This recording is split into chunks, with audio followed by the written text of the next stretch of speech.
Hello class, welcome to today's tutorial. In this video, I'm going to show you how to draw the shapes for your assessment task, label its side lengths, as well as showing all the interior angles using Geogebra. Now this is a different website from what I've shown you previously, but this website over here will allow you to exactly draw some of the shapes that you are required to for your particular assessment task. So as you can see on the right hand side of the screen, these are the six shapes that you are going to need to draw, and it kind of lists some of the key properties, okay? Not all, but most of them. So in order to draw this, I'm going to get you to click on to the main screen over here to get rid of that little window, and I'm going to get you to drag this all the way so you don't really see the left hand side of the screen. Now what you're going to do is you're also going to drag the screen so that we don't really see like the horizontal and the vertical number lines, because they are not really required at all in order for us to draw a shape. So I'm going to pull it so you can barely see them, and once we've done this, now we can actually get started to draw the shape. So let's firstly draw the equilateral triangle. In order to draw an equilateral triangle, notice over here on the right hand side you've got three side lengths that are exactly the same, but not only that, for an equilateral triangle the three interior angles are also identical, and they all are equal to 60 degrees. And if you go 60 plus 60 plus 60, this equals to 180, which is the sum of the angles within a triangle. So to create an equilateral, which is a very symmetrical shape, you're going to click on this button over here, and you're going to click on regular polygon.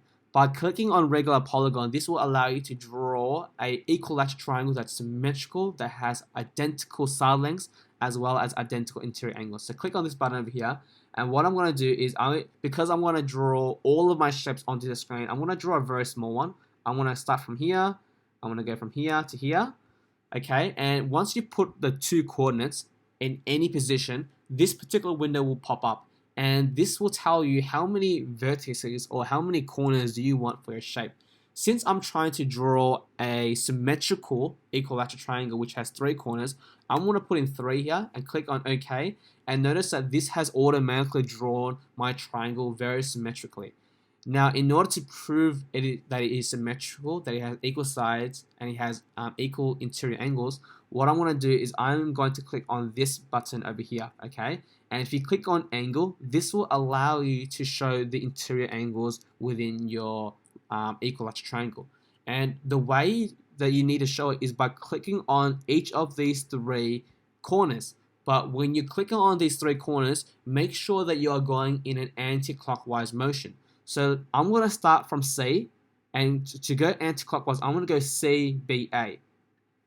And once I've done that, notice that it's giving me one of the angles. So in order to do the other ones, I'm going to have to do the exact same process, but now starting from a different vertex. So starting from B this time, move anti-clockwise, and therefore it will give me this angle. And to do the last one, start from A this time, move anti-clockwise, and it's now giving me all of the interior angles for my equilateral, and we can clearly see that this is 60 degrees. To show the side lengths of this equilateral triangle, what I'm going to do is I'm going to again click on this button over here, but this time I'm going to click on distance or length. By clicking on this option, you're going to be able to find the distance by clicking on the two vertices over here, and do the exact same thing for to find out all of the other side lengths. Now as you can see, your side lengths and your angles, it's kind of like clumped up and muddled together. In order to make your labels a bit more neater, I'm going to go back and click on this mouse cursor over here, and by doing so you're able to drag the side lengths and the angles so that you can clearly see everything in your shape, okay, as what I am doing over here. So you can play around and do that yourself, but now that I've constructed an equilateral triangle, let's now do one for an isosceles triangle. Now to create an isosceles triangle, I'm not going to be using the Polygon app anymore. I'm going to instead click on this button over here, okay? And then afterwards I'm going to click on segment.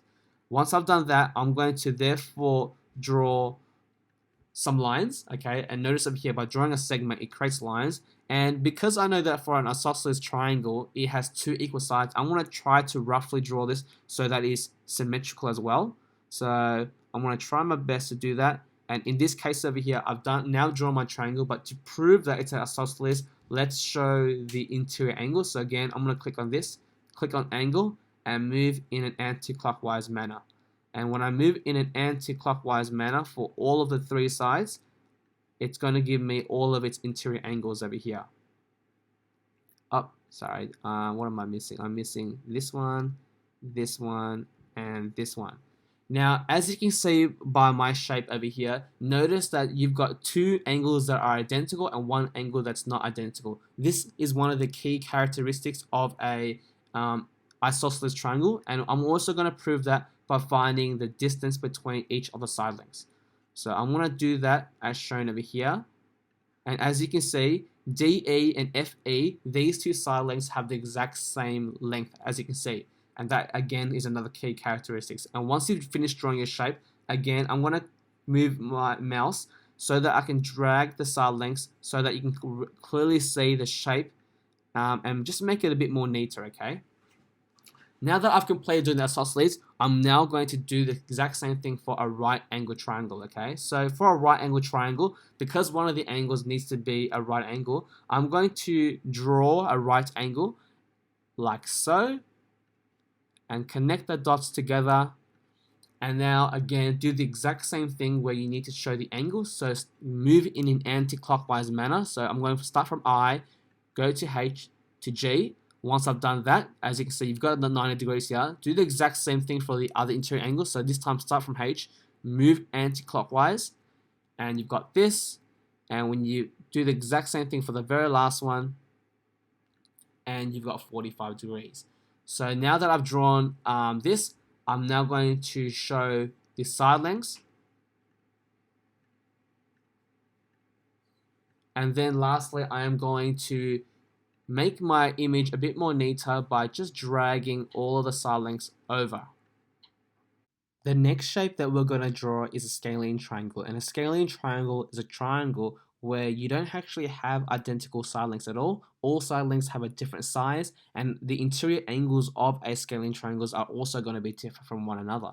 So in order to draw an unsymmetrical or asymmetrical shape, what you're going to do is you're going to click on segment, and you're going to kind of randomly place the vertices so that you don't really produce a symmetrical triangle at all. So notice how in this case here, you can clearly see the side lengths and the angles are not going to be the same. So once I've drawn my scalene triangle, I'm going to prove that by finding the interior angles of my scalene triangle. So I'm going to click on this, click on angle, and again, click on the three vertices moving in an anti-clockwise manner.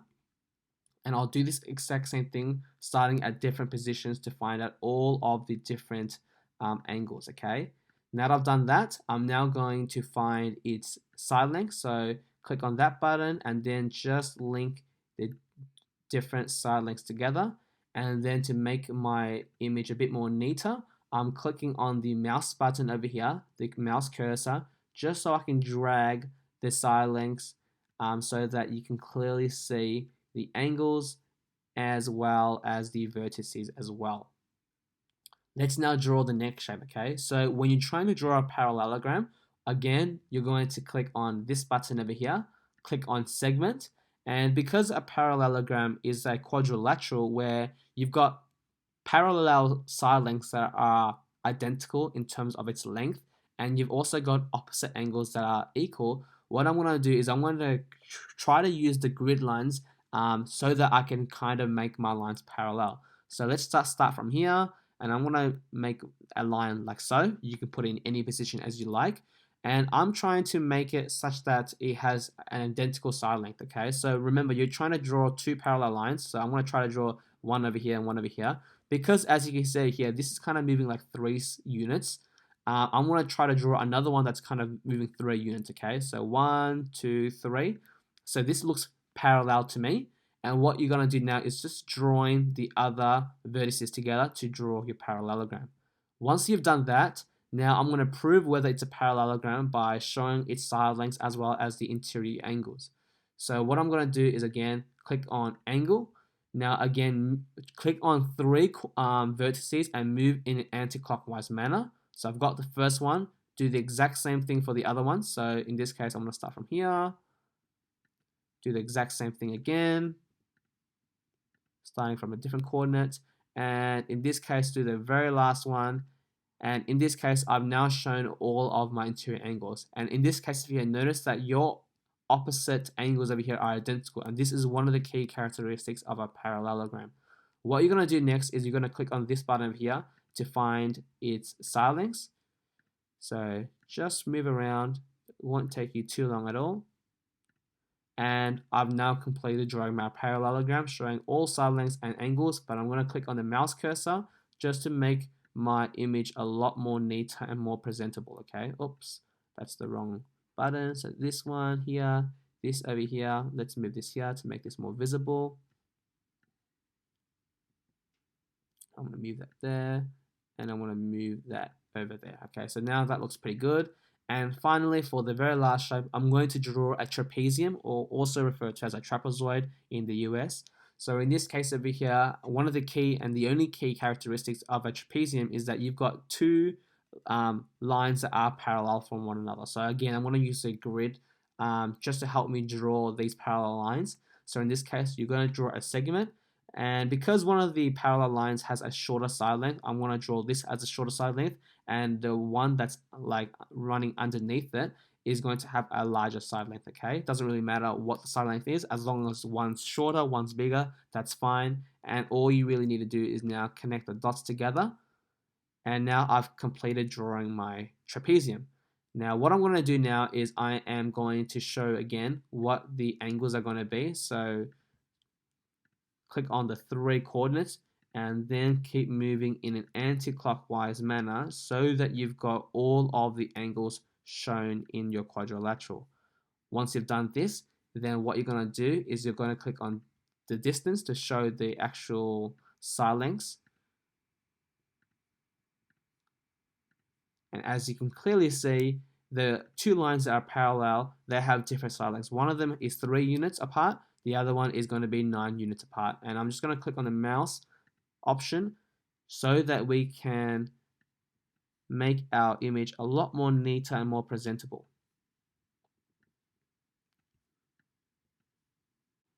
Once we have completed drawing the 6 shapes for our assignment task, we're going to now need to copy these images over and upload them onto our Google Slide assignment. In order for you to do so, you're going to need to know how to actually screenshot your images and then put them over. If you're currently using a Windows laptop or a device, you should have a snipping tool that will allow you to do this feature, but I'm going to show you an alternative way for those students who don't have that. So what you're going to need to do is you're going to need to download a Google Chrome extension, which is called Go Full Page. As you can see over here, I've currently downloaded already, so there is no install icon, but if you go onto Google and type in Go Full Page Google Chrome extension and click on the first link, you should see this page and install it. Once you've installed it, you should see a little icon in your toolbar which looks like a camera, okay, and that's the Go Full Page icon. So once you've completed drawing the shapes, all you simply need to do in order to take a screenshot is click on this button over here. And if you click on this button, it will create a new tab and it has taken a screenshot of what you were currently on that particular tab over there. And once you've done that, then you can easily download the image. And once you've downloaded the image onto your folder, then if you go back onto your Google Slide, then you can go click on Insert, Image, and click on Upload from Computer and find the image where you saved so you can actually drag that particular image onto your Google Slide, okay?